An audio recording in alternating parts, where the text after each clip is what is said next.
салом дӯстон, чандин рақобати ҷолиби футболӣ шаби гузашта баргузор шуданд. Аввалтар аз ҳама суҳбат дар бораи онҳо мекунем. Дар ин мавсими Эл Классико дар доираи мусобиқаҳои зиёд баргузор шуд. Дар се классикои қаблӣ дастаи Барселона ғолиб омада буд. Рости андаке мухлисони Реал аз ин мағлубиятҳо аз рақиби асосии худ безор шуда буданд. Шаби гузашта ғолиби бозӣ бар рақобати финалии ҷоми Испания баромад.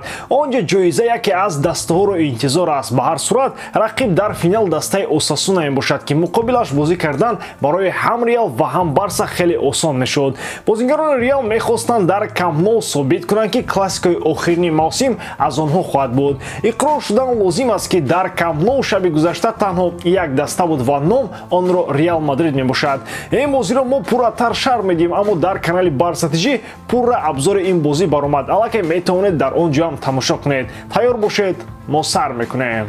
Дар ин маврид то 5 чемпионатҳои аврупоӣ дар ҷӯшу хуруш аст ва моро то рақобатҳо интизор мебошанд. Манчестер Юнайтед ки бе Каземиро ба худ монанд нест, Эвертонро пешвоз мегирад. Челси ба меҳмонии Вулверхэмптон меравад. Реал дар Сантьяго Бернабеу Виллареалро интизор аст. Латсио қувваи худро бо Ювентус месанҷад. Чӣ гуна сенсатсияҳо моро дастаҳо тайёр карданд. Тамошои бозиёро бо 1x бозам ҷолибтар кунед. Дар он ҷо регистратсияи осон, пур кардани маблағ аз тамоми гӯшаву канори дунё, вале аз ҳам муҳим бонус то ҳаҷми $100 дар аввалин пардохт бо промокоди AMG 0777. ссилкаи бозӣ дар комментария. Ба ҳама муваффақият. То голи Винисиус шикасти бузурги каталониёро ҳеҷ кас интизор набуд, аммо дар нимаи дуввум Хави бо тағйиротҳои худ кори мадридиёро танҳо осон кард. Карим Бензема дар ду бозии охир хетрик дорад. Ӯ дар 28 соли охир аввалин бозингаре шуд ки дар Эл Классико 3 гол мезанад. Ҳамчунин Карим дар бозиҳои ин дастаҳо шумораи голҳои худро аз Раул бештар кард. Шумо ҳам эҳсос кардаед ки бозии Бензема дар Рамазон ҳамеша ба сатҳи нав мебарояд. Реал ба финали ҷоми Испания баромад ва он ҷо бо Осасуна бозӣ хоҳад кард. Ҳанӯз моҳи октябр дар бозии чемпионати Испания Анчелоти ба сармураббии Осасуна гуфта буд ки дар финали ҷом во мехӯрем. Ҳамон вақт Карло медонист. Дар Англия ду бозӣ баргузор шуданд. Ньюкасл дар бозии мавқуфмондаи даври ҳафтум Вестхэмро бо ҳисоби калони 5-1 шикаст дод. Эмио ҳам баъд аз 3 бозии ноком дар Премер-лигаи Англия ғалаба кард. Ягона голи Решфорд пирӯзии манкуниянҳоро таъмин намуд. бозии пуршиддат ва хунин дар шаҳри Роттердами кишвари Нидерландия баргузор шуд. Мухлисони Фейнор дастаи Аяксро чунон бад мебинанд ки чашми дидан надоранд. Бо сабаби бетартибиҳо бозии дастаҳо боз дошта шуд ва баъдан идома ёфт. Дави Классенро аз трибуна бо ашёе заданду хунин карданд, аммо Аякс бо ҳисоби 2-1 дар майдони рақиб ғолиб шуд ва ба финали ҷоми Нидерландия роҳ ёфт. Он ҷо амстердамиҳо бар зидди ПСВ бозӣ хоҳанд кард. Дар Олмон барои баромадан ба даври нимниҳоии ҷом ин кишвар дастаҳои Лейпциг ва Боруссия Дормунд рақобат карданд. Лейпциг вақтҳои охир мушкилиҳои бузург дорад, аммо дар ин бозӣ онҳо дормундиёро шикаст дода ба марҳилаи навбатӣ баромаданд. Лука Модрич хавотиру нигарон аз он аст ки Реал Мадрид то ҳол дар мавриди шартномаи нав бо ӯ ягон гуфтушунидро оғоз накардааст. Хотиррасон мекунем ки қарордоди кунунии бозингари хорватӣ тобистони соли ҷорӣ ба анҷом мерасад. Қаблан ҳар боре ки қарордоди Модрич ба анҷоми худ наздик буд, ба ӯ аз тарафи роҳбарияти Реал пешниҳоди ҳамкорӣ мешуд.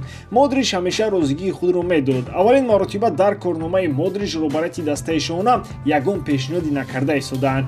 худи ниҳоятгари хорватӣ ният кардааст ки ҳадди аққал як мавсими дигар дар сафи мадридиё бозӣ кунад.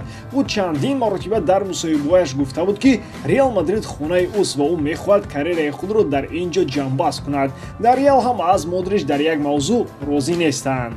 ин ки футболбози 37 сола пас аз ҷоми ҷаҳон карьераи худро дар ҳайати тими мунтахаби Хорватия ба анҷом нарасон. роҳбарияти мадридиёро нигарон кард. ҳамчунин табиист ки дар Мадрид бо дар назардошти сину соли Модрич ба ояндаи ӯ акнун бо чашмони дигар назар мекунанд. ҳарчанд Модрич то ҳол дар сатҳи олитарин бозиёро доира мекунад, аммо 37-солагӣ дер ё зуд аз худ дарак хоҳад дод. то охири мавсим ҳанӯз вақт аст ва танҳо тобистон маълум мешавад ки Модричро дар мавсими навбатӣ дар Сантьяго Бернабеу мебинем ё ин ки не.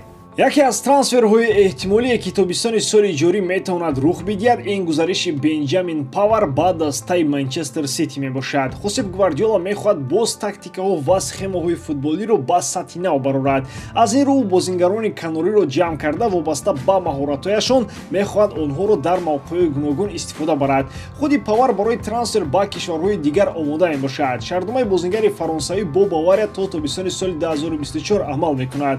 Мюнхениҳо ин бозингарро осон нахоҳанд дод. Гуфта мешавад ки танҳо дар сурати пешниҳоди маблағи калон Бавария омода аст ки футболбози худро ба фурӯш монад.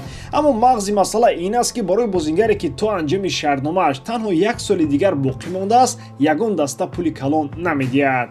як роҳи дигари гарон фурӯхтани Павар ин тамдид кардани шартномаи кунунии ӯ мебошад. тибқи маълумоту айни замон дар Бавария ин масъала бардошта нашудааст. дар мавсими ҷории Бундеслига Павар дар 23 бозӣ иштирок карда 3 гол ва 1 ассист ба номи худ муҳр задааст. ӯ яке аз тарафдорони Нагелсман буд. пас аз ғалаба бар Боруссия ҳатто гуфта буд ки аз вазифа баркамол кардани Нагелсман ӯро дар ҳайрат монд.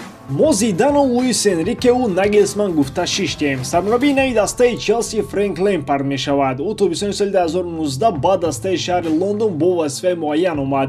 муносибати мухлисонро бо роҳбарият ва муносибати роҳбариятро бо футболбозон хуб карданд.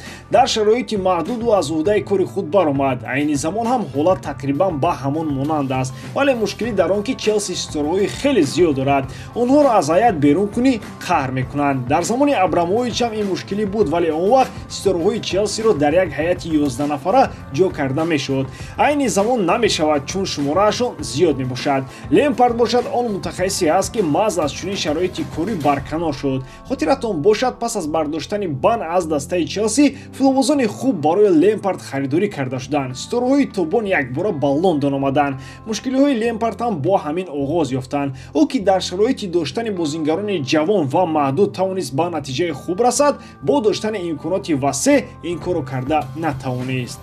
айни замон омадани Лэмпард ба Челси статуси расмӣ нагирифтааст, аммо сарчашмаҳои боэътимодтарин аллакай дар ин бора маълумот нашр карданд. гуфта мешавад ки овардани Лэмпард танҳо ба муддати кӯтоҳи вақт хоҳад буд. ӯ то охири мавсим бо Челси кор мекунад ва шартнома ҳам бо ин сармураббӣ танҳо то анҷоми мавсими кунунӣ имзо мешавад. пас аз ин тобистон сармураббии дигар даъвати худро пайдо мекунад. номзади асосии ҳамоно Нагелсман боқӣ мемонад, аммо рӯзҳои охир Луис Энрике ҳам зиёд ба забон оварда мешавад.